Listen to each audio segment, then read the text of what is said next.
بەڕێزم کە تۆ هەموو کاتێکتان باش سڵاوتان لێبێ. ئێمە بەردەوامین لە دیدار و هاوفەیبینەکانمان لەگەڵ سیاست مەدارانی عێراق تا گفتوگۆ بکەین سەبارەت بە هەڵبژاردننی داهاتووی عێراق و ئایا ئەو گۆڕانکاریانەی کە بەتەمان ڕوو بدەن لە عێراقدا یان نە. بۆ ئەمڕۆژ ئێمە میوانێکمان لەگەڵدایە بەڕێز محەممەد شیاع سوودانی کە پێشتر وەزیر بوو، ئێستاش سەرۆکی کوتلەی فراتینە. ئوستاذ محەممەد ئەهلەن وسهلەن بیک. بەڕێز محەممەد سڵاوت لێبێت، بەخێر بێت بۆ کوردستان 24. سوپاست دەکەین بۆ پێدانی ئەم دەرفەتە و ئەنجامدانی ئەم چاوپێکەوتنە. ئێوە پێشتر وەزیر بوون و ئێستا سەرۆکی فراکسیۆنی فراتینن، کاندیدی سربەخۆی هەڵبژاردننی داهاتووشن. بە پرسیارێکی گشتی دەست پێ دەکەم کە لە سیاسیەکانی دیکەشم پرسیوە، ئایا ڕوانینتان بۆ دۆخی عێراق چییە بۆ دوای هەڵبژاردنەکان چی ڕوو دەدات؟ بسم الله الرحمن الرحیم. تحیە لەکم ولمشاهدی قناة. بەناوی خۆی گەورەی میهرەبان، سواس بۆیە و کەناڵە بەڕێزەکەتان بۆم دەرفەت و ئەم چاپێکەوتنە.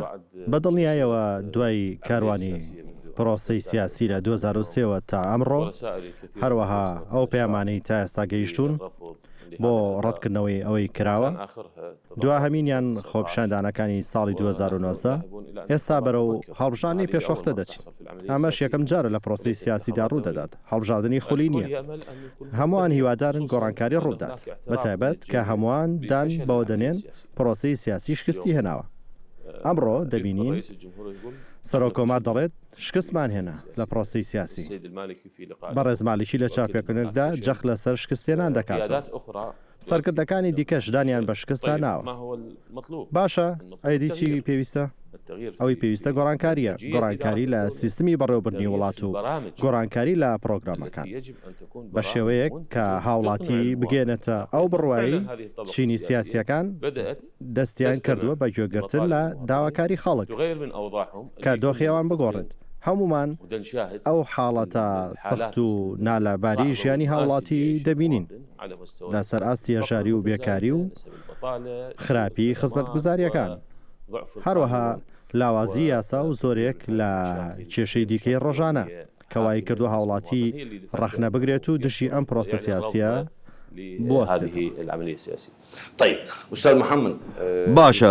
بەڕێز محەممەد، باس لە سربەخۆکان دەکرێت، بە تایبەت لە چینی لاوان. دەگوترێت سربەخۆکان بۆ پەرلەمان سەر دەکەون و گۆڕانکاری دروست دەکەن. پرسیارەکەم ئەوەیە، ئایا سربەخۆکان و فراکسیۆنە سربەخۆکان بەڕاستی سربەخۆن یان سێبەری فراکسیۆنە گەورەکانن؟ بێگومان ئەمە چەند دەستاواشێکی هەڵەن، هەندێک بەکاری دێنن. کێشەکە لە حزبەکان نییە، بەڵکو کێشەکە لە کاری حزبەکانە. کاتێک دەبینینەوە هاوڵاتی خۆپیشاندان دەکات و دژی سیستمی سیاسی دەوەستێتەوە، ئەگەر هەر حیزبێک بێت خزمەت و هەلی کار و شوێنی نیشتە جێبوون پێشکەش بکات، هاوڵاتی کێشەی لەگەڵ حزب نابێت. ئەم دەستەواشەیە لە پێناو ڕکابەری لە نێوان هێزە سیاسیەکان بەکار هاتووە. ئەمەش بەهۆی کاری نەرێنی حیزبە سیاسیە باڵادەستەکان دەنا سیستمەکەمان پەرلەمانیە. ئەم سیستمە لە سەر بنچینەی حیزبەکان پێکاتوە. ئێستا من لە دەوڵەتی یاسا کشاومەتەوە و لیستی فراتینم پێکەناوە. پرۆژێکی سیاسیم لەگەڵ کۆمەڵێک برا دروست کردووە کە نزیکن لێمانەوە تاکو لە ڕێگەی ئەم حیزبە بچینە ناو هەڵبژاردنەوە. شتێک نییە بە ناوی سربەخۆ. حەزبمان پێکێنا و پەیڕەوی ناوخۆمانداناوە و گوتاری سیاسیمان هەیە، ئەمیندارێتی گشتی و مەکتەبی سیاسی و لیژنەکارمان هەیە. کاری سیاسی خۆمان لە چوارچێوەی فراتین ڕێخستووە. دەتوانین بڵێن فراتین قاوەرێکی سربەخۆیە لە حەزب و هاوپەیمانیە تەقلیدیەکانی دیکە. بەڵێ، ئەمە ڕاستە بگوترێت. منیش لە ماوەیە و تا گەیشتن باڵبژاردن خۆم دوورگرتە لە هاوپەیمانەتیانە بۆی بزانین دۆخی حزبەکەمان بەکوێ دەگات و بزانین تا چەند هاوڵاتیان قبوڵی گوتار و پرۆژەکەمان دەکەن. ئەو کات بە دڵنیاییەوە دەبێت بچینە ناو هاوپەیمانێتیەکانەوە، چونکە ناتوانین گەورەترین کوتلەی پەرلەمانی دروستکەین و حکومەت پێبێنین. واتە با بڵێن جگە لە حیزب و هاوپەیمانێتیە کۆنەکان و ئەوانی دیکە ناتوانن گەورەترین فراکسیۆن پێک بێنن؟ مستحيل. چونکە بەشێکیان وەک ڕوتی سەدر هاوپەیمانی فتح دەڵێن دەتوانین زۆرترین کورسی پەرلەمانی بەدەستبێنین و حکوومەتیش پێک بێنین. مجرد قراءات. ئەمە تەنیا خوێندنەوەن، بەڵام لە ڕاستیدا هیچ فراکسیۆنێکی کۆن و نوێ ناتوانێت زۆری نەبەدەست بێنێت، بەڵکو پێویستیان بە هاوپەیمانێتی دەبێت بۆ پێکێنانی حکوومەت. طيب أستاذ محمد خلينا نكون صريحين. باشە بەڕێز محەممەد با لەگەڵ یەک ڕاستگۆ بین. تۆ یەکێک بووی لە کەسە نزیکەکانی مالیکی بۆ لە حیزبی داعوا هاتنە دەرەوە و لیستی فراتینت پێکێنا هۆکارەکەی چی بوو؟ من لەسەر کەسانی ناوخۆ هەژمار کراوە، لە دەرەوە نەبووم، لە هەموو ناخۆشیەکان لەگەڵ گەلەکەم بووم، شەڕیەشتاکان، ناوەتەکان، ئابڵۆقا، دوای 2003 هێزە سیاسیەکان هاتنەوە ئێمە پێمان دەگوتن ئۆپۆزیسیۆن هەموو حیزبەکان بە حکمیەوەی من خاونی 5 شەهید بووم کە لەلایەن ڕژێمی دیکتاتۆریۆ لە سێدارە دران، هەمویان لە حیزبی داوا بوون، باوکم، مامەکانم و خاڵم، بۆیە حیزبی داوا بۆ من نزیکترین بوو. باڵی دکتۆر خۆزەیر خۆزاعی کۆمەڵێک پۆستم پێدرا،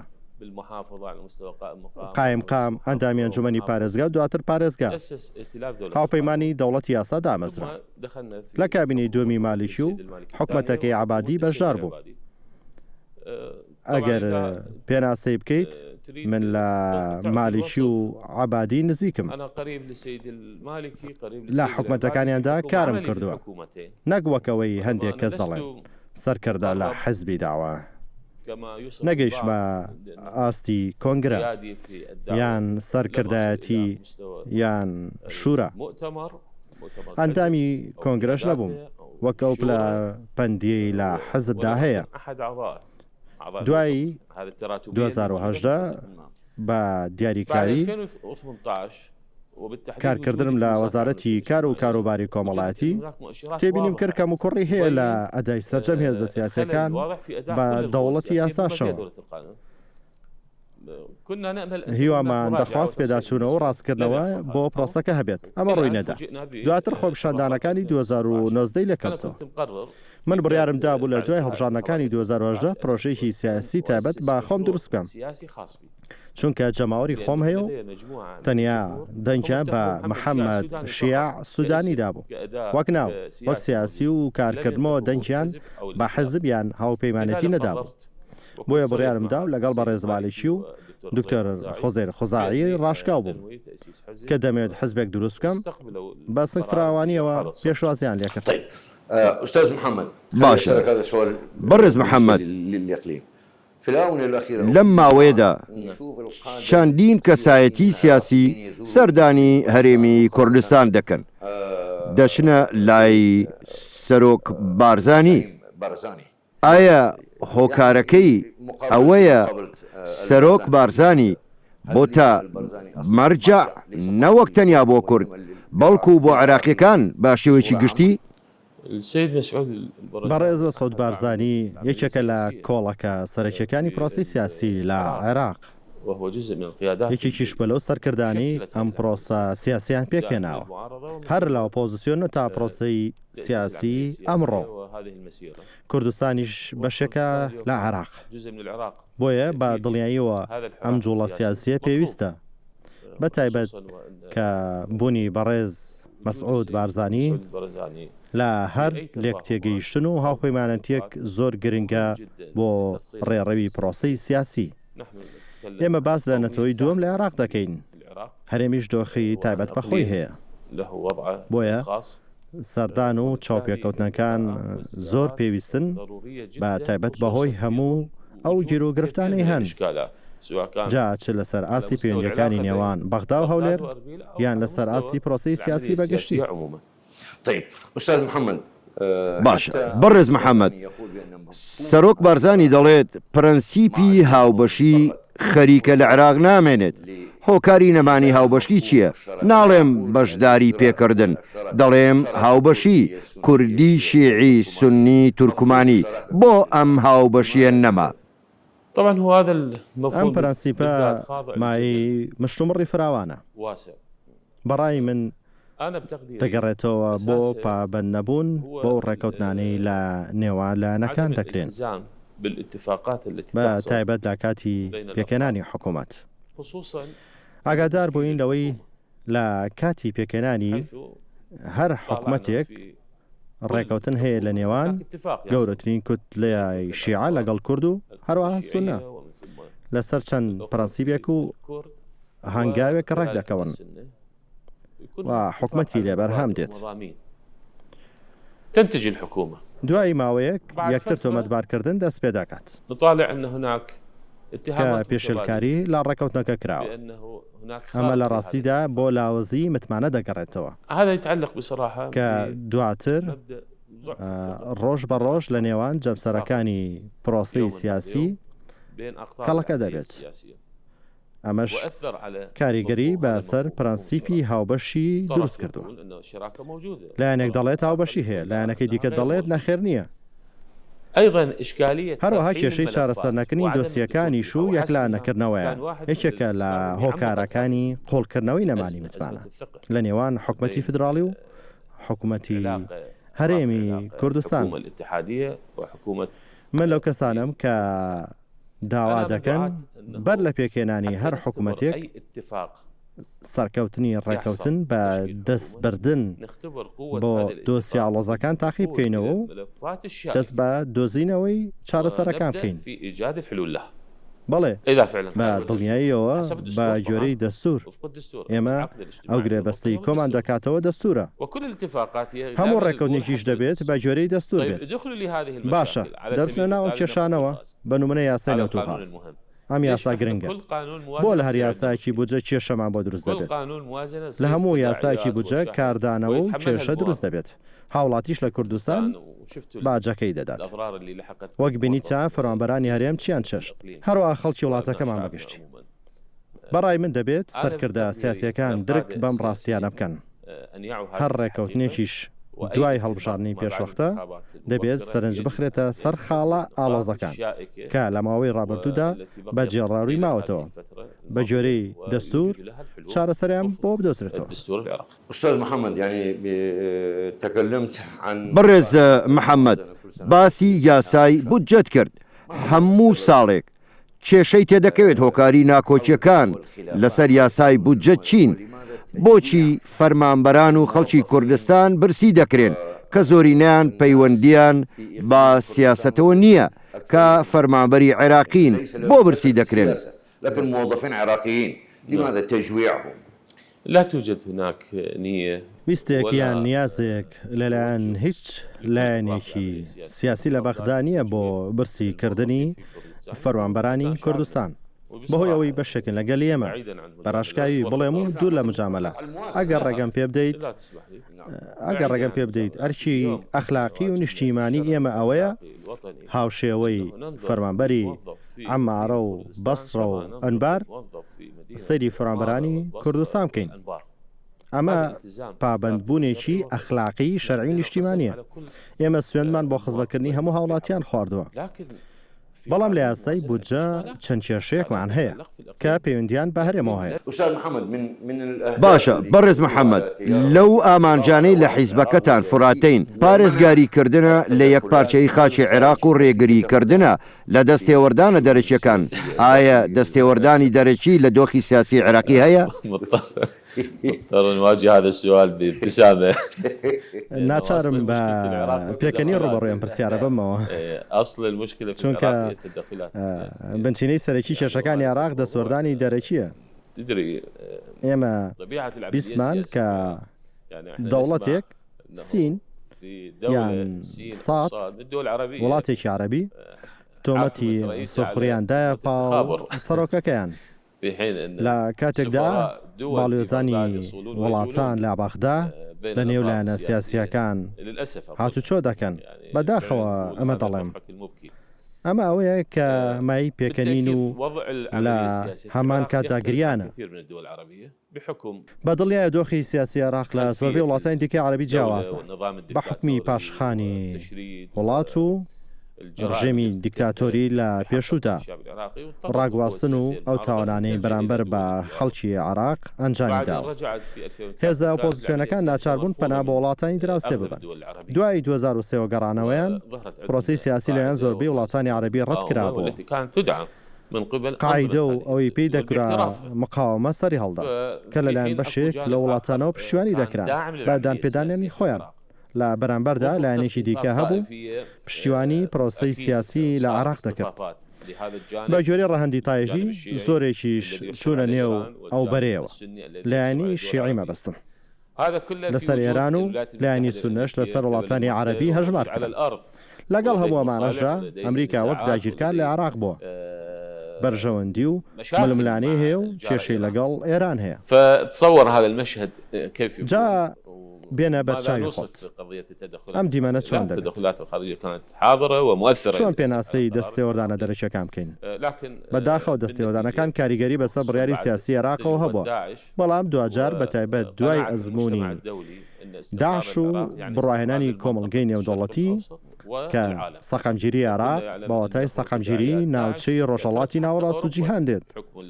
هەمومان دەزانین کە کاریگەری داعش بەسەر ئەوروپاشەوە هەبوو بەهۆی کۆچ و پەناخوازانەوە. ئەمڕۆ هەمومان گەیشتێتەوە بڕوایی کە عێراق دەتوانرێت ببێتە کۆکەرەوەی بەرژەوەندیەکانی وڵاتەکانی ناوچەکە کە دەبێتە هۆکاری سەقەمگیری بە دڵنیاییشەوە بە شێوەیەک بەرژەوەندیەکانی گەلی عراق پارێزراو بن. ئەمە بڕوایی ئێمە هەرگیز دەستێوەدانی دەرەکی نابێتەوە کاری یارمەتیدەر تەنیا لە ڕێگەی پاراستنی بەرژەوەندیەکانی ئەو وڵاتانە و بەرژەوەندی نیشتیمانی.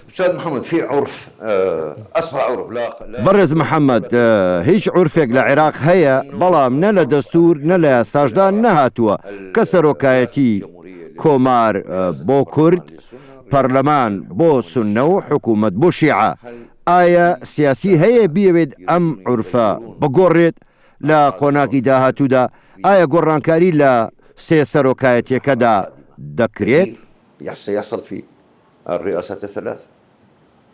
أنا سمعت من السيد الجعفري في الدورات من لا بەڕێز جعفەرین بیست لە خولەکانی پێشۆ مام جلال الله يرحمه بە خوا لێ خۆش بوو مام جەلالی گوتبوو لەوانەیە عەرەب هەستیار بن لە وەرگرتنی سەرۆکایەتی کۆمار لەلایەن کوردەوە. با ئەم هاوکێشیە بگۆڕین با کورد سەرۆکایەتی پەرلەمان وەربگرن شیعەش سەرۆکایەتی وەزیران بۆم خۆلەش سەرۆکایەتی کۆمار بدرێتە ئەو کات دەگوترا تەوافق.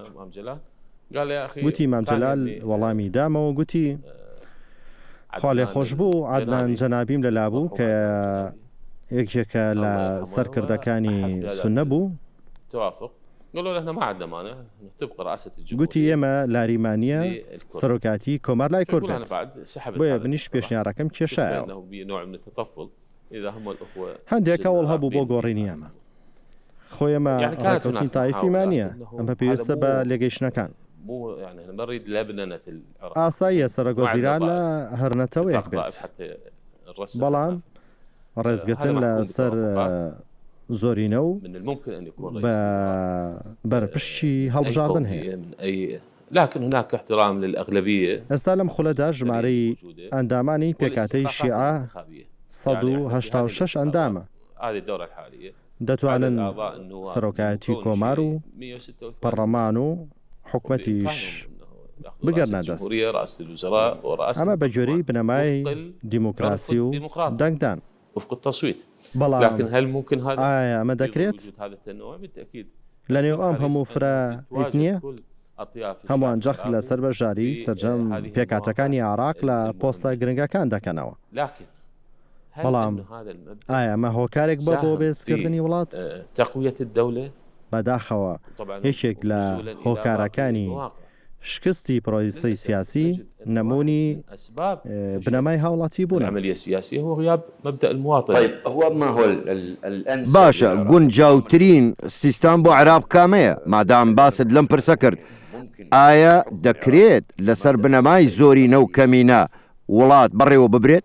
حاليا أنا بس إذا كمل الجملة اقول انه غياب مبدا المواطنه ئەگەر ڕێگەم بدەیت ڕستەکە تاوکەم مەبەستم لە بنەمای هاوڵاتی بوون پێچانەوەی پێناسەی لاوەکیە لەگەڵ شانازیمان پێوە بەڵام ئەمە هۆکارێکی دیکەی شکستی پرۆسی سیاسی بوو ئەمڕۆژ زیاتر پێویستمان بە بنەمای نیشتیمانی بوون هەیە حکومەتێکی نیشتیمانی کۆکەرەوە بابەتی سیستمی فەرمانڕەوایی سەرۆکایەتی یان جۆرێکی دیکە زۆرینە و کەمینە لەبارەی سیستمی سەرۆکایەتی دەبێت دەستور بڕیاری لەسەردا ئەمە شەیە و لەسەر ئاستی جەماوەریش داوای لەم شێوە هەیە بەڵام لەبارەی کەمینە و زۆرینە لە 2010 داوامان دەکرد زۆرینەیەکە بێت حکومەت پێک بهێنێت لە بەرامبەردا لایەنی دیکە هەبێت ناڵم کەمینە بە ئۆپۆزیسیۆن بێت بەڵام لە واقعدا هەر جارەی ناوێک لە حکومەت دەنرا حکومەتی یەکگرتووی نیشتیمانی حکومەتی گونجان و تەوافق هەمووان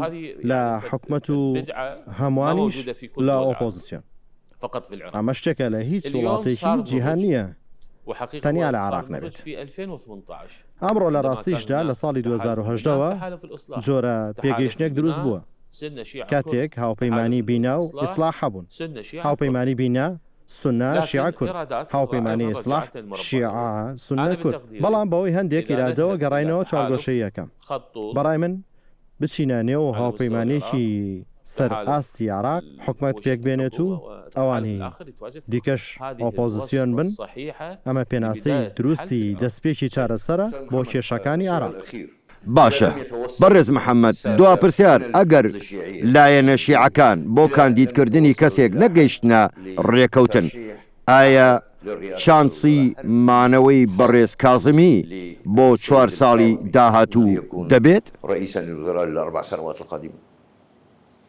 هذا يعتمد على نتائج الانتخابات ئەمە دەگەڕێتەوە بۆ ئەنجامی هەڵبژارنەکان هەروەها دەگەڕێتەوە بۆ ڕاستگۆیی دروشمەکان دروشمەکان هەمویان داوای چاکسازی و گۆڕانکاری دەکەن بەڕای منیش چاکسازی و گۆڕانکاری لەگەڵ دانانەوە یەک ناگرێتەوە بۆیە دانانەوە دەبێتە هۆکاری مانەوەی دۆخەکە وەکەوەی ئێستا هەیە نحن لدينا ملاحظات جوهرية بنەڕەتیمان لەسەر ئەدای حکومەتەکەی بەڕێز کازمی للأسف هذه الحكومة رغم أنها بەداخەوە هەرچەندە ئەم حکومەتە لە دۆخێکی نالەباردا هاتووە لە ئەنجامی کەڵەکەبوونی کێشەکان هاتووە بەرپرسیارەتی حکومەتەکانی پێشوو هەڵناگرێت بەڵام ئاماژەی لاوازمە لە چەندین بواردا لێ بەدی کردووە